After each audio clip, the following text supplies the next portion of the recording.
Nations, and many have rated the Super Eagles highly as one of the favorites to win the African Cup of Nations. I mean, looking at the quality of players we have at the moment, Victor Boniface scoring goals, man of the match performance, Victor Osimhen, and the rest of them are strikers right now are very hot and doing well for themselves in Europe. What do you make of our chances of going far right there at the AFCON in light of the level of competition as far as African football is concerned?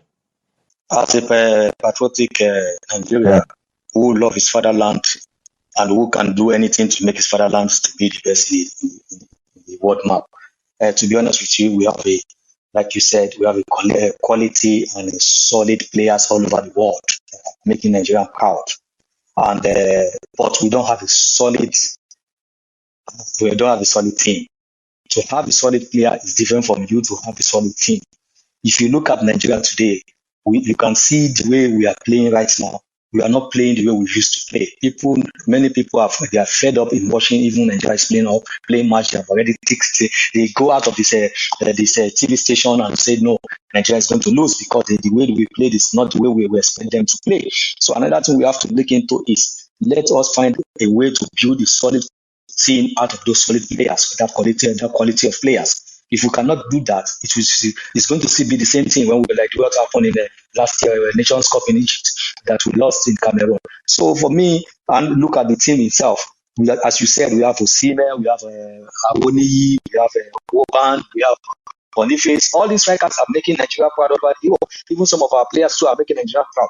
But we don't have a creative player. In football, you need a creative player who can decide the pace of the game. When you have to slow down the game, when you have to put them, you have to go in high intensive playing. We don't have this in Nigeria national team. If you look at another area that we don't have the game. In Europe, how many of our Nigerian players is a grade A player in defensive line, in the central back? How many of them is playing for top league like Napoli? How many of them is playing for top club in Napoli? Even if you watch what the coach has been doing all this in qualifying match, he don't even know his central back who and who to play. He's changing them every time when we want to play match. To tell you that he has not even find the right people to play together as a central back. If you talk about goalkeepers aspect, who is our first choice?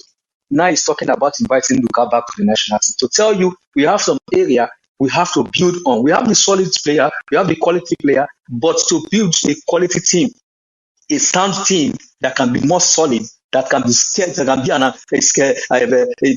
threat to any opponent that you're going to play. Like Senegal, when you see Senegal is a solid team. When you see Algeria at the moment, they are solid team. When you see the Ghanaians, they are solid team. So if you see the Tunisians, they are also Morocco, they are also solid team. Like, can you compare them with us at this moment? You see the difference. We are not consistent.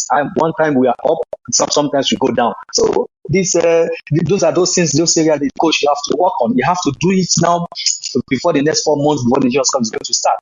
For the qualification, World Cup qualifying match at the corner.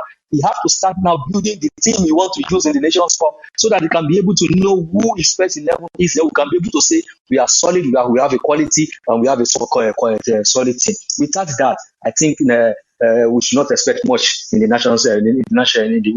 AFCON because the strikers cannot do anything without a creative midfielder or collective play from all departments of the field. Very spot on.